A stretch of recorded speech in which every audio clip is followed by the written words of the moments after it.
Welcome, everyone. I, Councilmember Hunt, call the November 1st, 2022 City Council Planning, Development, and Environment Committee meeting to order. I am Councilmember Victoria Hunt, and I serve as the committee chair, and I am joined today by Council President Walsh. Councilmember Ray is a member of this committee, but he has an excused absence this evening. We have two items on the agenda, ID 1282, Eastside City's Interlocal Agreement for Climate Programs, and ID 1237, 2022 Comprehensive Plan Amendments. And before we get to those agenda items, we will start this meeting with public comment. So I have some information for public comment. There are multiple public comment opportunities at tonight's meeting. There is a general public comment opportunity at the beginning of the meeting, or you can make comments after the presentation and council question and answer period on tonight's agenda items. Members of the public may address council at this time in person or virtually, and those who signed up in advance to make comments will be called on first. If you are joining us virtually and would like to make comments, please raise your virtual hand. If you are on the phone, press *3, and if you have joined by computer or smartphone, look for the hand icon. This varies by device. One option may be to go to the participant panel and choose the raise hand icon in the lower right-hand corner. And if you're in the room and did not sign up, I will ask for other speakers before closing this portion of the meeting. So I will wait for a moment to see if anyone has signed up to speak. Clerk, has anyone signed up to speak? Chair Hunt, no one has signed up for the general comment period at the beginning of the meeting, and I see no virtual hands raised at this time. Okay, I'll check in. Would anyone like to make comments? Okay.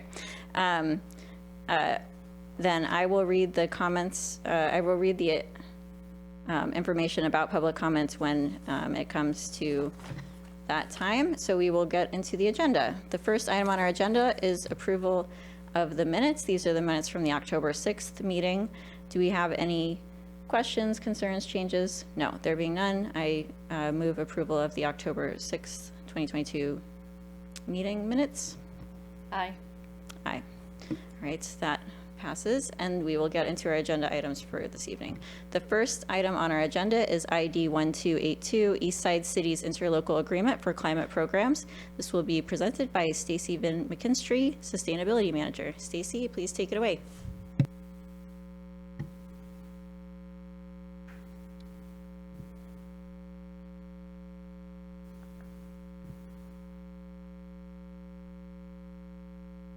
All right, good evening, members of the committee. My name is Stacy Vin McKinstry. I'm the Sustainability Manager with the city. Tonight, I am here to talk to you about a proposed interlocal agreement with the Eastside cities to formalize a partnership on climate initiatives. We've provided you with a very early draft of the ILA in your packet, but do want to emphasize that it is still undergoing review. However, we felt comfortable providing you with the draft since Rachel was the one that prepared the initial draft. Towards the end of the presentation, I'll speak more about the timeline for review.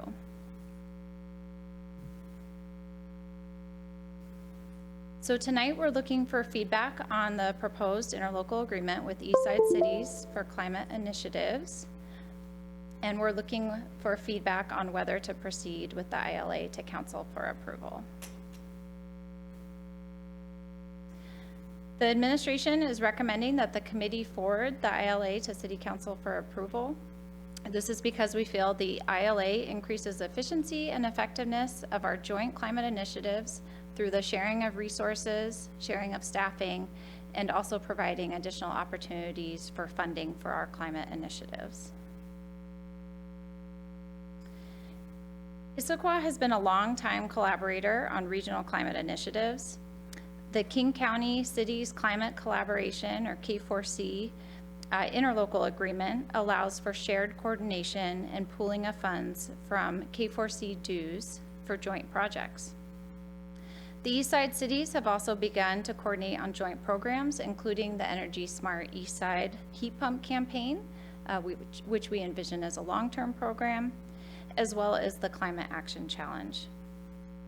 We have currently been distributing the administrative and contracting duties across the cities in order to balance the workload.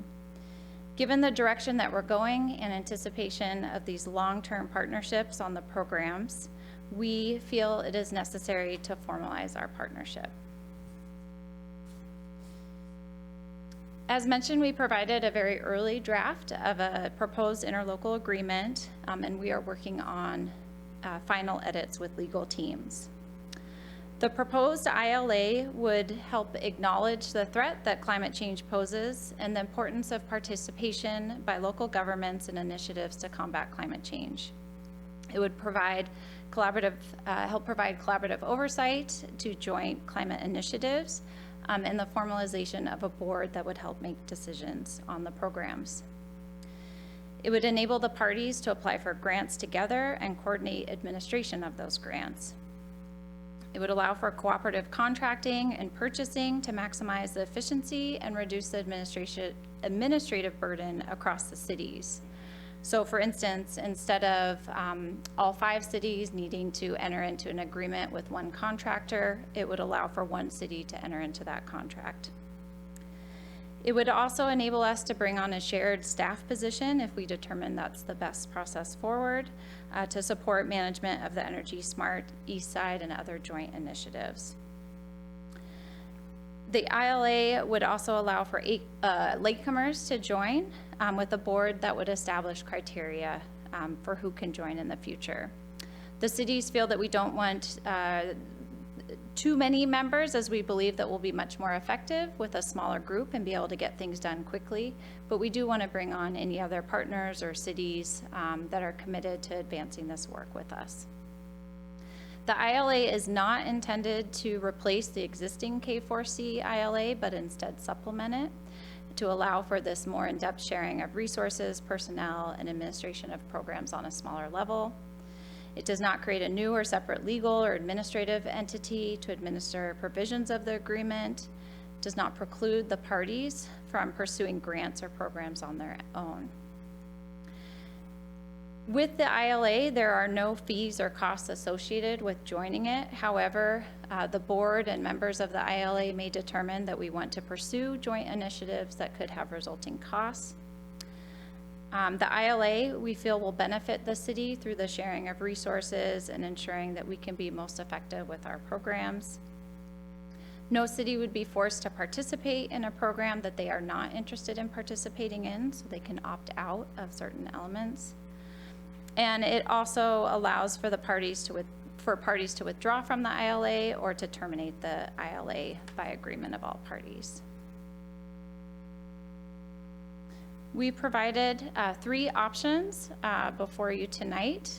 The first is support forwarding the ILA onto City Council for approval. The second is requesting more information or modifications to the ILA.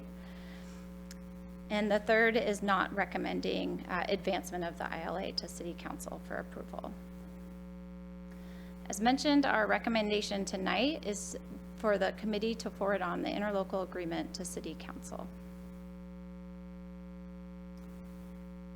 We recognize that we're providing this to you a bit early, having not finalized the ILA at this time. That is due to our November and December schedules. Other cities are undergoing the process to initiate review, both by legal teams as well as their councils this month. Each of the cities is aiming to have final review of the ILA no later than early January. And that is so that we can begin to enter into the shared agreements as well as begin the process for hiring a shared staff if we determine that's the best path forward.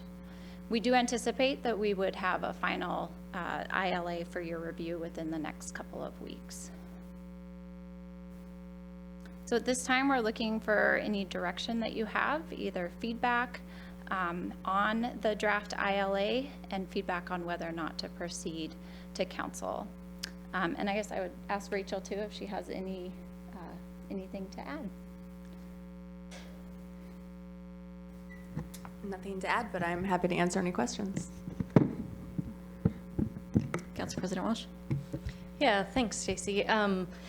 If you had talked about none of the cities would be required to participate in a program, so let's say we, the interlocal agreement cities through that staff board had decided to participate in something and one of the cities didn't want to. Would the contract just be written up in that way, but it would still be managed by the interlocal agreement board, correct? Yes, I think one example of that would be the Climate Action Challenge that currently 4 of the cities are participating in. Kirkland has opted not to participate in that time. So we would still be using our shared agreements and resources for those 4 cities through the ILA, with Kirkland not providing any of the funds or participating in the agreements. Exactly. I would just anticipate then that the costs would just be spread among the members that were participating. And that's my second question. How, for anything where there is an interlocal agreement that does something that requires cost, how do those costs get allocated out, and what is that process or timeline? I would assume it would come to each of the cities' city council for budget approval before the contract is agreed upon with whatever provider, correct? Right now, it's written really generally so that it doesn't necessarily have to do that, because each city might want to handle it differently.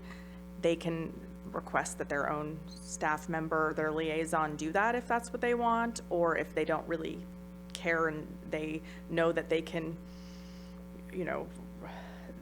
replace their staff liaison if they're not acting in the council's best interest or fulfilling their wishes, then they don't, they, I guess, could give them that discretion to leave it up to them, I guess, to make sure that the onus is on them to bring those proposals to the council. So it's not, I don't have it specifically written in the agreement that each council will approve each budgetary expenditure for each item. I think it would just be based on a city by city practice of how they wanted to handle it. How we wrote it was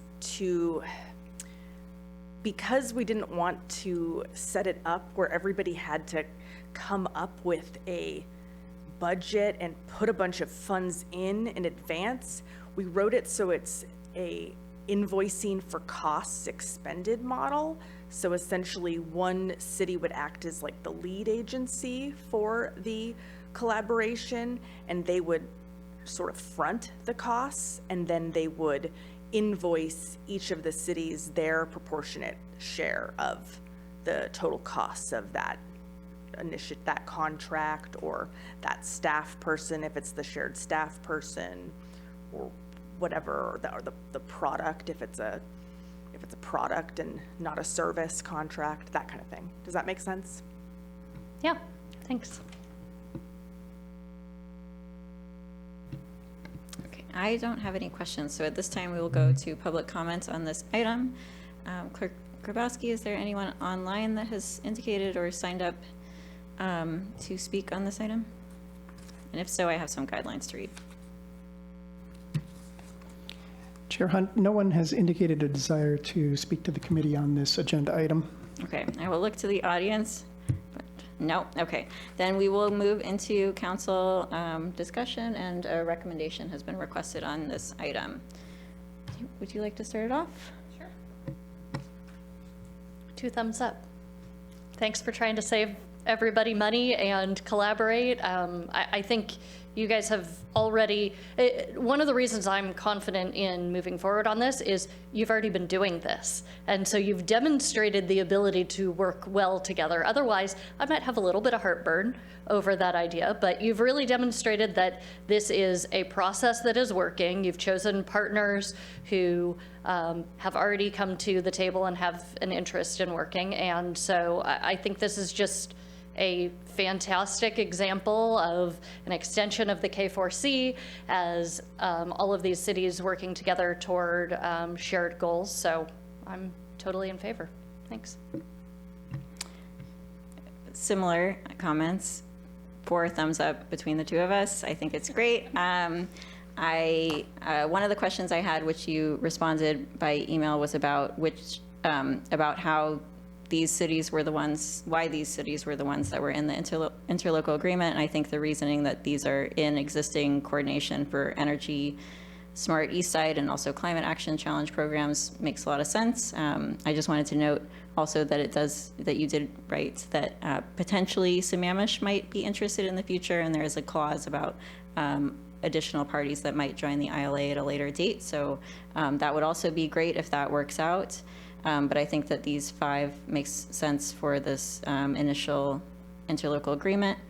And I also noted that we're the first city to discuss this in a public setting, so just wanted to say I think it's great, and I'm enthusiastic about it. I hope that the other cities are likewise, but yes, seems like it saves us money and helps us better be more efficient in the implementation of our climate action plan. And lastly, I am the representative for the city on several interlocal agreements, WIRA 8 Salmon Recovery Council, Kokanee Interlocal Agreement for Management of Funds for Conservation of Kokanee, as well as the King Conservation District. And all of those do the cost share differently. So I think the way you've described the cost share makes sense, and look forward to seeing how this works. And I would definitely be in support of recommending this to the full council for approval. All right, so if we're in agreement on that, we can take a formal vote. So all those in favor say aye. Aye. Aye. That will be recommended to the full council for approval. Thank you very much. Yep. Do you have everything you need from us on this item? One additional item, should this be in consent for the full council? I think it can be on consent, Right, yes. thank you. All right, great. Thank you again. So with that, we will move to our second and final item, which is ID 1237 2022 Comprehensive Plan Amendments. This will be presented by Kristen Leeson, Senior Planner.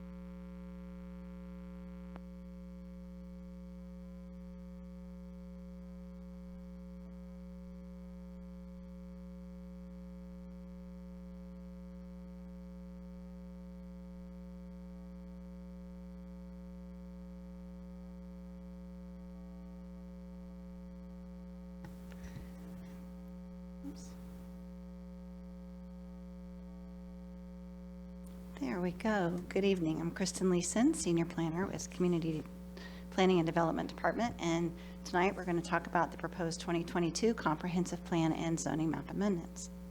So our direction needed tonight is that we are looking for you all, just administer or seeking direction on the amendments themselves, and the staff recommendation is that you all move these forward to the full council at the November 21st meeting. Excuse me.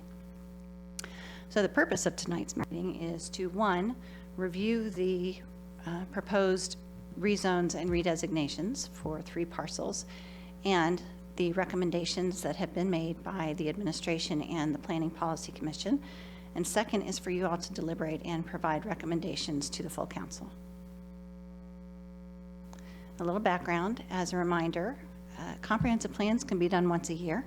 So we are asked to do a docket that lists all of the proposed amendments that we are going to be looking at, so they are looked at holistically and together and not randomly.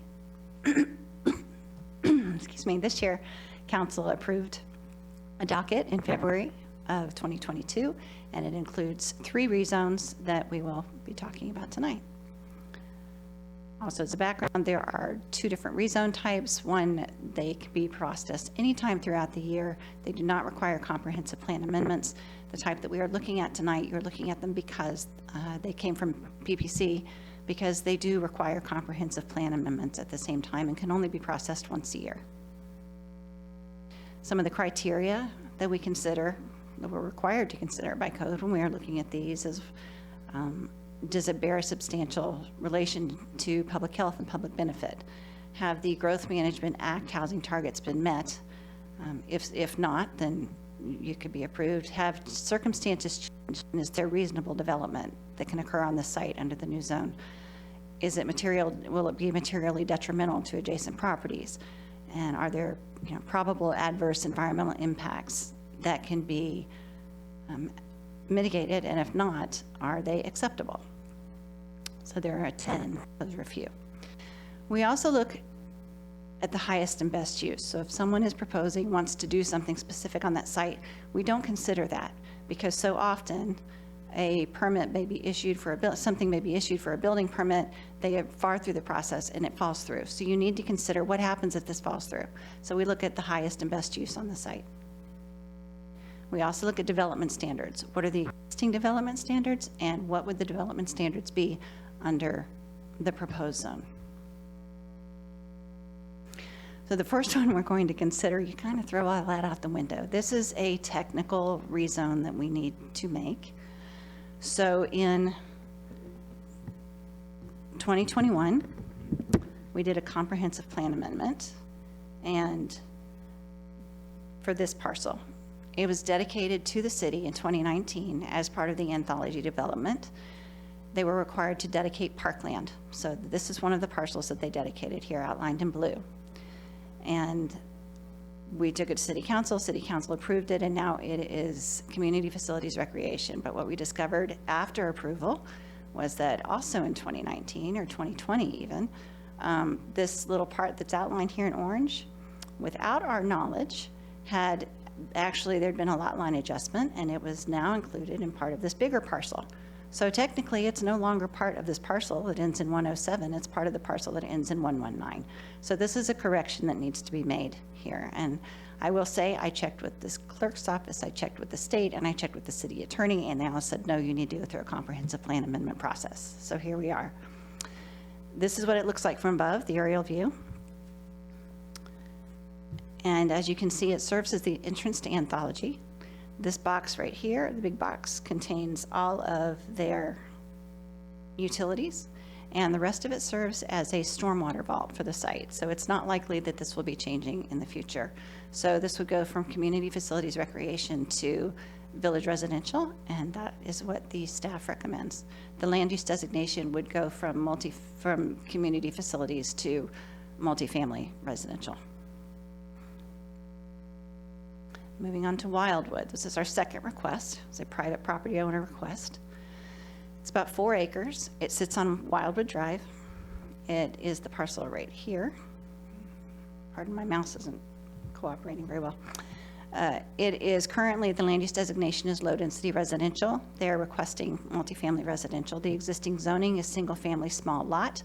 The requested zoning is multifamily medium. And you have single family houses here and here, and multifamily condominiums and apartments are here, and mostly single family housing is here. You can see from the aerial view that it is heavily forested and no structures exist on the property. And on the Wildwood side is this trail that runs along the property. It's not on the property, it runs adjacent to. Wildwood uses include single-family duplexes, adult-family homes, trailheads. Additional uses would be much denser housing on the site, up to multifamily, funeral home, library. It includes a high school and college, which single-family small lot does not include, and a grocery store up to 4,000 square feet. The standards, it would double the density, the potential density allowed on this site. It reduces the minimum lot size, and it increases the height. Right now, in single-family small lot, the maximum height is 30 feet. In multifamily medium, the base height is 40 feet, but they can go up to 50 feet with conditions. There are also many environmental constraints on this site. What you see here in the green is steep slopes, 40%. And the brown are the 50-foot buffers that are on either side. In addition to that, there is a 15-foot setback for any buildings. On the right-hand side, right here is dam access stream. It is a class 3 stream, which has a 50-foot buffer. And here is Issaquah Creek, which has a 100-foot buffer. It's a class 1 stream. And again, there is a 15-foot setback from those. And I should note too that on the streams, we are marking this on GIS from the center line of the creek. In actuality, it would be from the high water mark, and which is further out, so it would extend the buffer. Also, our shoreline management program identifies this part of Issaquah Creek as an Issaquah Creek Urban Conservancy, so it's more protected. And there is a 200-foot buffer for that where multifamily is not allowed. Again, it's marked from the center line and not the high water mark. So once you add in the hillsides and their buffers, the streams, their buffers, and the Issaquah Creek Urban Conservancy designation, what is here in the green is what is left over as developable. And it would likely be less because of the high water mark judgment. So, yes. When this comes back to full council, would it be possible to actually show it with the high water mark as you've mentioned on the maps? I'll check. I will try. I don't know how that's marked. It's come so up several times that it's not actually where the line would be, so that would be helpful for council. Okay. So the administration recommends not approving the land use and zoning designation changes because it doesn't meet criteria number 4, which has have there been significant changes, or has there been changed circumstances, and is reasonable development possible on the proposed zone? And we say no. And the PPC agreed, but also recommends not approving because they also cite criteria number 3, which says that if the Growth Management Act targets Growth Management Act housing targets have not been met, then it can be approved. If they have been met, that it can't be approved. So they cited that one as an additional reason. Lastly, the last request made was for Our Savior Lutheran Church. It's almost 3.5 acres, sits on Front Street South. It is currently low-density residential land use designation. They are seeking multifamily residential. The zoning is single-family small lot, and they are requesting multifamily high. Multifamily high sits on about 3 sides of the property. To the east side has apartments and condominiums. To the south is a nursing home. To the west is multifamily medium, which also has condominiums on most of it. To the north is an open space owned by the city. You can see the aerial, the church takes up about half the site and includes driveways and parking. And then they also own this piece right here, which is currently zoned multifamily high and serves as parking for the church. And there's just a street view. So same thing, additional uses that would be allowed would include driving range, golf range, grocery store up to 4,000 square feet, I believe office up to 4,000 square feet, and a high school and a college would be some additional uses. Development standards, it more than triples what would be allowed on the site now. As far as dwelling units, it goes from 7.26 to 29 dwelling units per acre. There's no minimum lot size. The height would go from, they would be allowed to go to a 40-foot base and up to a 65-foot maximum with conditions. And conditions include things like increasing the pervious surface on the site, so it would go from 50% to 60%, and doing 25% step backs once you reach a certain level in the building. The environmental constraints, I won't get too much into it, but just like the other site, this is Issaquah Creek. They have a 100-foot buffer. Not much in the way of steep slopes here, surrounded by the green line. They are also part of the Issaquah Creek Urban Conservancy designation. But on this site, it also means that commercial uses would not be allowed within 100 feet and multifamily within 200 feet in that designation. The administration recommends approval of the land use and zoning designation changes that have been requested. The Planning Policy Commission has a different recommendation. They do not recommend approval. Rather, they recommend the applicant engage in discussions with City Council about a development agreement. So these are here tonight. They are proposed for action at the City Council, November 21st City Council meeting, and then any changes would go into effect 5 days later on November 26th. So again, the direction needed is we're just seeking direction from you all regarding these amendments. Do you have questions? do? Okay. All right, great. So my first question is, you went through the third amendment and describes the property. Can you explain why that one is recommended for approval and not the Wildwood one? The third site, Our Savior Lutheran Church, I'm just going to say Our Savior, it's flat, it's developable, it has more opportunity for development, it meets the criteria that are listed. The Wildwood site does not meet, in our opinion, does not meet the criteria of reasonable development, which is criteria number 4, and therefore we couldn't recommend approval. Okay, thank you. Now, criteria number 3 was cited by PPC as a reason for both not approving the Second Amendment and the Third Amendment.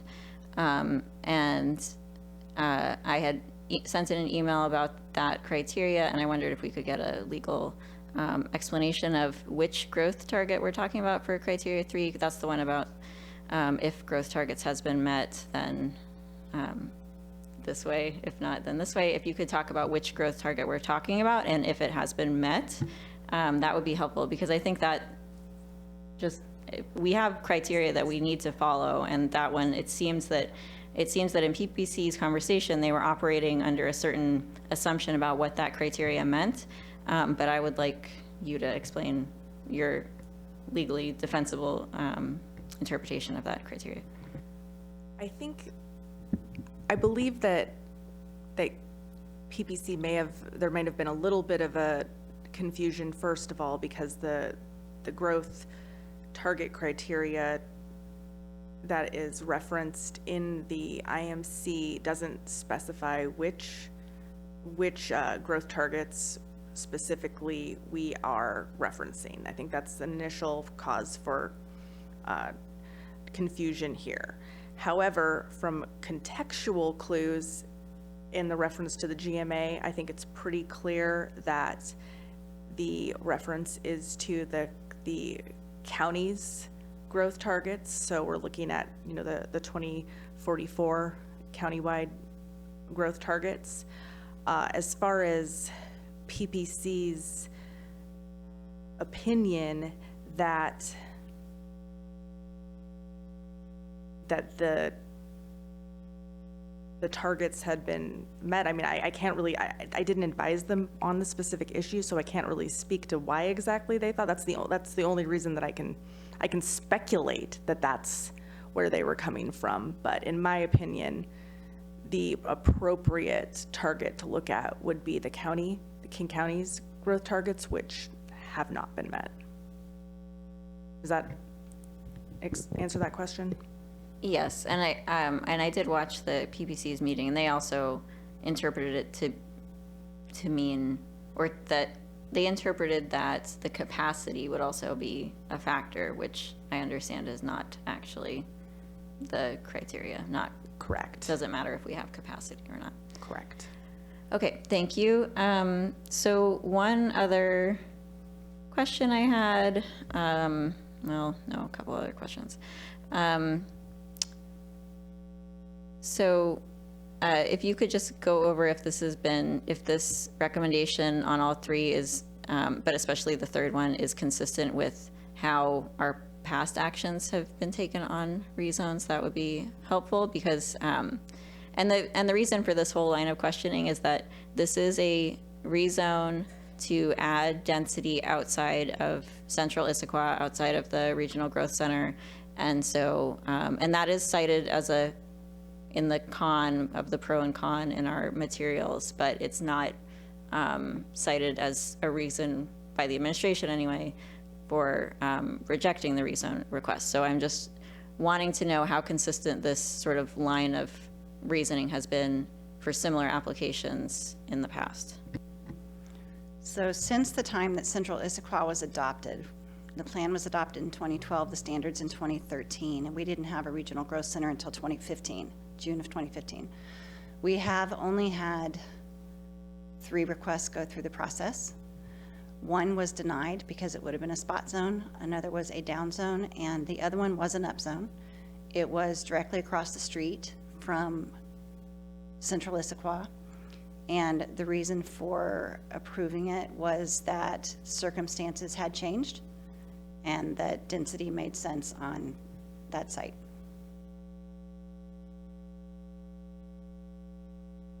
Okay, so would you say that this would be consistent with those, even though there's only three, so it's not a huge number of previous cases, but would you say this is consistent because of the sort of unique circumstances, and in each case, you've looked at the unique circumstances, and sometimes it's approved and sometimes it's not outside of Central Issaquah? Yes, they've all been very different properties, very different sites. And those, just to be clear, those aren't the only reasons that have happened. All of the others were city-initiated and were community facilities. So very different circumstances. Yeah. Okay. Thank you for that. And then, yeah, the other question is very related, but I wondered if this would set a precedent for requests to upzone, and if you could speak to that about requests to upzone outside of Central Issaquah. And again, this is because I know we've talked about wanting, and it's in our plans that we are hoping. It also says, I think, something about preferred, to have the growth in the regional growth center and within Central Issaquah. So if you could speak to how we interpret that, and how we interpret this, how we can best interpret this as a precedent going forward. Certainly. Let me grab my computer. So I can reference the specific comprehensive plan policy that we're talking about here. And this is also one of the ones by email. I just wanted to have it as a conversation, and so when council watches this, they can hear that this is part of our discussion, but I thought you did a great job explaining it in your email as well. I'm glad that I could help. So here, I'm not worried about setting a precedent for a couple of reasons here. First, as Kristen has already mentioned, each of these rezone applications are very fact-specific, and we're looking at the very unique characteristics of each property and how they meet the specific criteria in the code. I think the chances of a property in an application being so similar that you would have to follow a precedent would be really unusual. I have yet to see that in my career. There's just no two properties that are so alike that I've ever seen make rezone requests like this. Another thing I think you should keep in mind, at least as the code is written now, this is a legislative decision, which I think gives you a little more discretion as far as making those determinations go. However, even if, for instance, in the Title 18 update, if all of these decisions do end up becoming all quasi-judicial, I still don't foresee this being an issue because, like I just said, we're dealing with very specific facts and circumstances, and I don't think it would be fair to, I don't think it would be prudent to take really any sort of hardline approach of we don't, unless you want to put it specifically in your criteria, but to say we will not approve a rezone that results in increased density outside of Central Issaquah, because that's not specifically one of the criteria right now, and that would be a very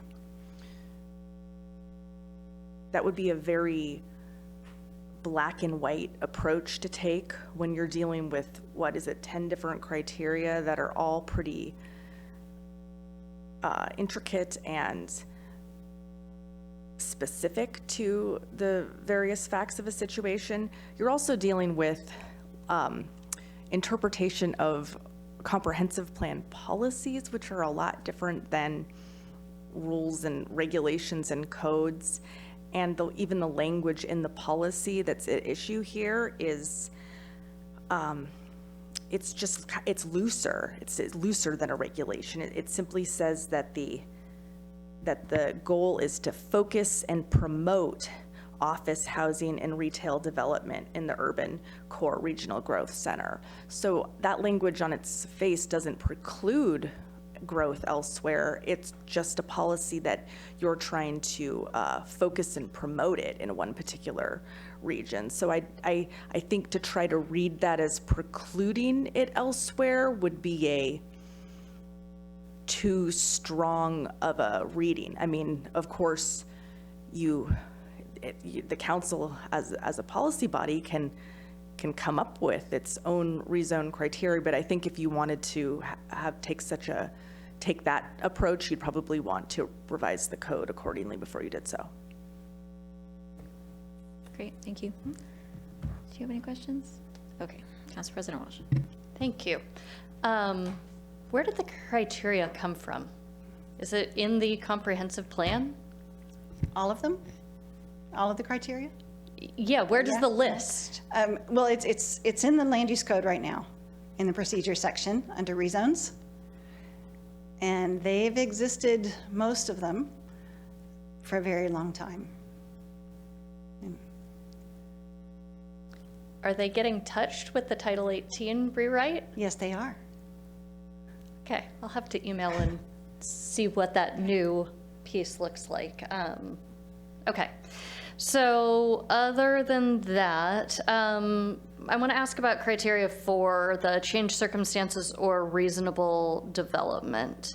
I'm trying to understand that as it relates to the environmental and critical areas that might be on a site.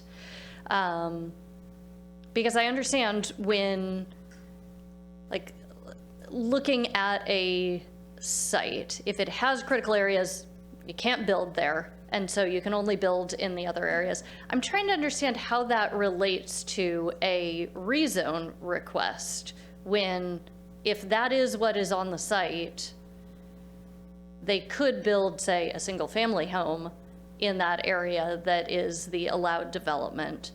Why does that criteria, talking about reasonable development, only apply in the case of basically an upzone or a more dense type situation? I guess I'm just trying to understand why would this be something we would talk about at the zone time rather than when a building permit or site development plan is applied for? If I understand the question correctly, it would be because if you're going to do an upzone, more intensive uses can go there, which means more traffic, more impact to the environment. If you're going to do a downzone, it's likely the uses will be less intensive on that site. So different considerations are made. Why would it be more intensive impact on the environment if you're at a limited area that could be developable land anyway? If you are in a single-family small lot zone, you might be able to you can do up to duplexes, right? You can't do anything tall. It can't go above 30 feet. And you are limited to the number of units that you can put on there. So it won't have the impact to the environment. But if you upzone it to multifamily medium and you decide that you're going to go up and you're going to have more people who live on that property, more cars that enter that property, everything that comes with density in an environmentally and critically, I am not thinking, with lots of environmental constraints, it's just by the fact that it is more dense and more comes with that, more people, more everything that comes with it, that's going to have more of an impact. Okay, I'm still having a hard time with the concept, but I guess that might swerve into comments rather than questions. Yeah, yeah, true.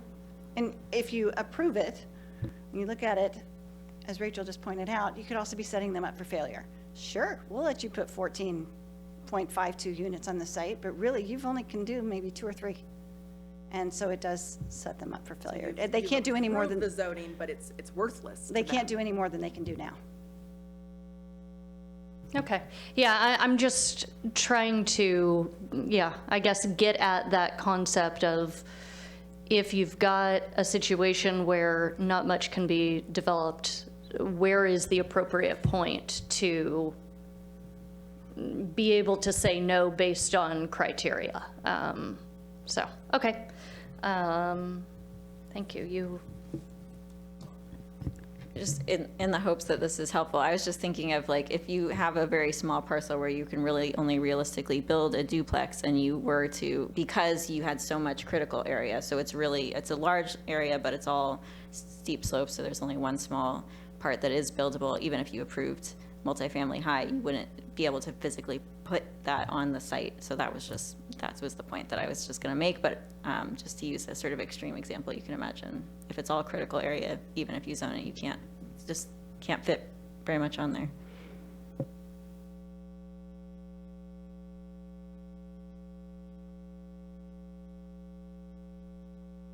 Okay, I think we're good for questions at this point, so we will move then to public comments on this item. I do believe we have individuals looking to make public comment, so I will read the guidelines for public comment at this time.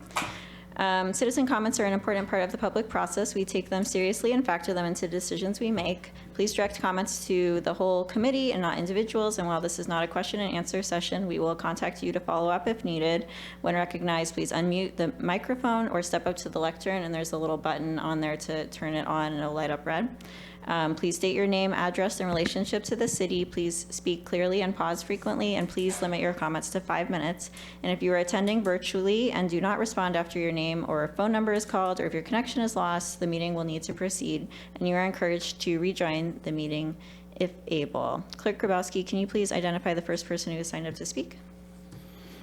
Yes, Chair Hunt, Mr. Ken Koenigsmark would like to address the committee. Good evening.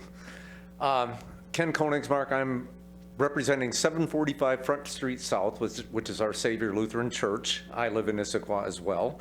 And I want to start with a brief update to our attorney's letter that you received, which indicated that the food bank had opted to not move and relocate to our site. But I want to just mention that this partnership may not be over. It ain't over till it's over. There are some things, some discussions going on where I cannot say that it will happen, but I can also not say that it won't happen. So there is some possibility it could happen as further information unfolds, and I just wanted to emphasize that and tell you that the church remains open and enthusiastic about such a possibility. And the church's priority remains, and focus remains, to create a beneficial social impact project that would be good for the community, good for the city, good for those in need, and for our church. A win-win-win-win-win. We hope this may still be possible with the food bank and/or with other social service or social impact partners. And we welcome council and city assistance in identifying what any of those partners may be or grant opportunities. What we have is a high priority, valuable, not in terms of money, but location and buildability piece of land. What the city social impact partners need is land. Let's figure out how to best use it on such a perfect site.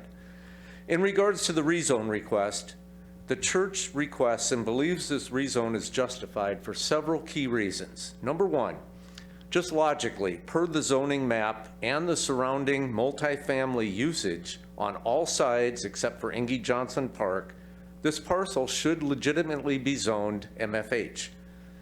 I would also add that the scenario that would be least beneficial to the city and to the goals of what everybody's trying to accomplish is for an isolated island of multi-million-dollar single-family homes to get built on that high-value parcel. We don't want that. I don't think the city would want that. Number two, as mentioned, while the food bank opted not to commit to a relocation thus far, there may still be a possibility for this, and a rezone would help to enable this either for the food bank and/or other partners. Number three, as I mentioned, our church wants to support a social impact project on our site, and the MFH zoning provides more flexibility and opportunities for potential partners, food bank or otherwise. Number four, Wise planning requires that the city not only meet its housing goals as per the comp plan and the King County goals, but also goals of the Human Services Strategic Plan and the type of what we'll call social infrastructure that makes a city livable, vibrant, compassionate, and successful. And a rezone helps us and the city achieve these goals. Number 5, and lastly, your city staff, your professional planners, recommended approval of this rezone and documented that this application meets all of the 10 criteria. So it should be very valid for a rezone. I'm going to comment specific to criteria 3, and thank you for the interpretation. The city has, in fact, not met its 2044 growth target. So an interpretation saying the city had met it and therefore should deny this rezone is a misinterpretation and clearly not a justifiable reason to deny the rezone. There may be a plan, there may be capacity, but it's a fact that the city has not yet met its growth target, and staff verified that in the staff report. And while we believe this rezone is justified as is, if necessary, the church potentially remains open to considering a development agreement if council insists on that, understanding that this approach, however, would add cost, complexity, and other possible negative impacts to our efforts to facilitate a beneficial social impact project.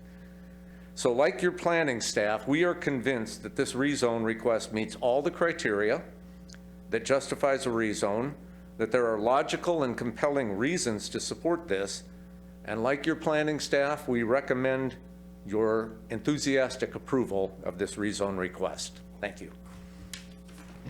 Thank you, Ken. Clerk Grabowski, is there anyone else that would like to comment on this item online? Chair Hunt, there is no one online at the moment. Okay, and I will just note that there is no other members of the public in the audience, so I will close the public comment and we will begin council discussion on this item. And we have 3 items to discuss. Should we go through in order?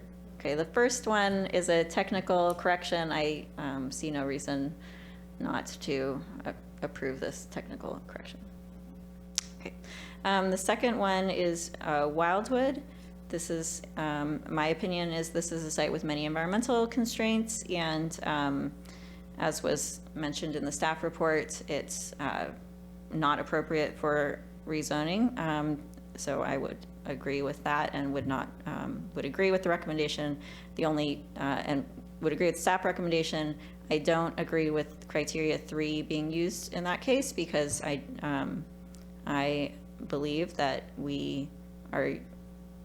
So I think we should adhere to City Attorney Turpin's interpretation of criteria 3, which means we have not yet met the growth target. So we're not using that one, but the environmental constraints criteria is still a reason not to do this one.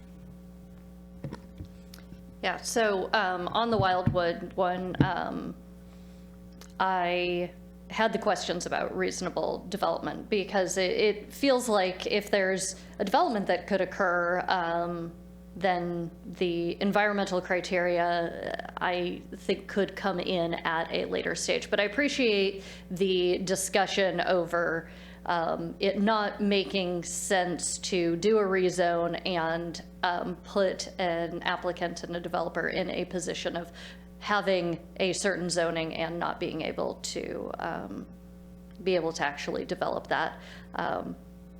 So I agree that it does not meet criteria 4 for that reason. I also disagree on both of these cases, whether the growth controls should be considered an issue and a reason to disapprove the rezone request. I think considering that King County has already adopted the 2044 standards that recognize that the region is growing and that we have opportunity to grow as well. So I think I am in agreement on that. Okay, great. And I'll also just mention Wildwood is also surrounded by single family, and so it would be different than the surrounding areas. That's correct, right? Yes, okay. So we agree on Wildwood, and then we will move to the third item, which is the one that is recommended for approval. Would you like to start off comments on this one? Okay, go ahead. Yeah, I think using the same reasoning and criteria, the growth controls, again, criteria number 3 is not an issue for me when looking at this particular, or looking at any of the properties this year. And then I think there is absolutely the ability to do reasonable development. This is absolutely about zoning conformity because of the other part of their property that is already multifamily high. And this just gives us, gives an opportunity to create whatever it is that comes from that. I would say housing, but there are a multitude of potentials. But this is an excellent opportunity, and it meets the criteria. So I would agree with staff for approval. Okay, great. I did have one question that came to me during public comment. Does the administration have a position on the development agreement suggestion that PPC made, a response to that suggestion?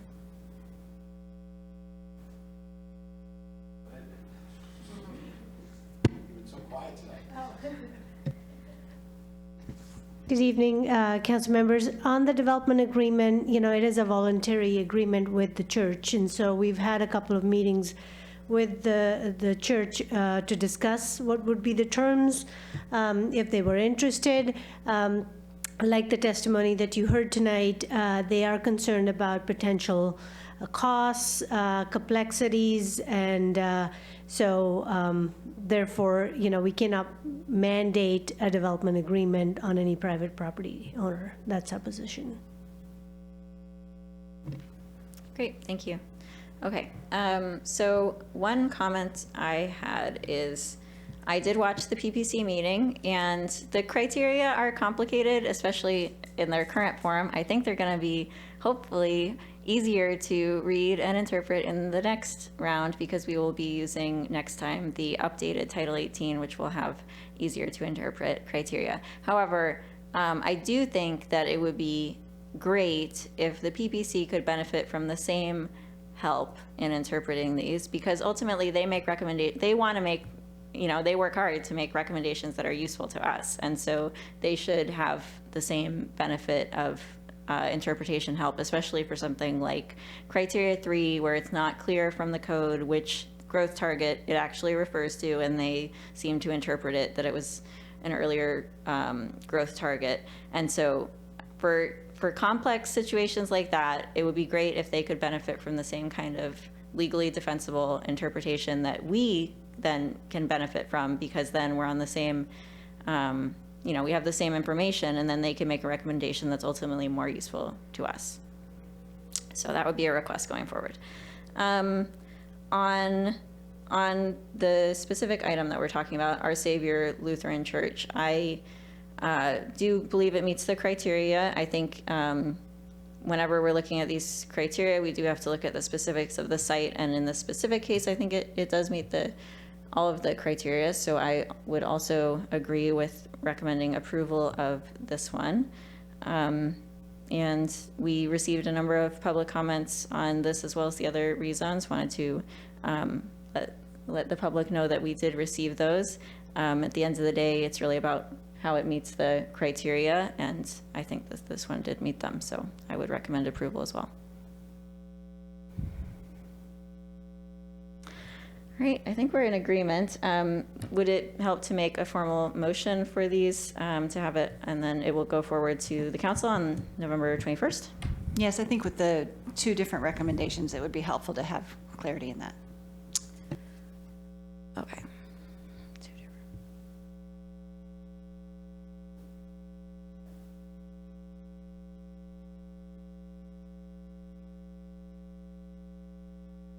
Do you mean the 2 different recommendations, because there are 3 amendments? There are 3 amendments, and the 3 that you all have agreed upon are all staff recommendations. To concur to redesignate and rezone the, Is this in the packet? Because I can it's just not, unfortunately. I, redesignate and rezone. it's in there, but it's 3 separate ones, I believe. Okay, move to, Excuse me, Madam Chair, members of the committee, good evening. Perhaps it could just be a simple, city attorney, that it concur in the recommendations of, and leave it at that? all right. I move to recommend to City Council that we concur with the staff recommendations on this item. Those in favor say aye. Aye. Aye. All right, do you have what you need from us on this item? Yes, thank you. Okay, great. That is our second and final item. Are there any announcements? All right, there being no further business, this meeting is adjourned at 7:31 PM. Thank you all.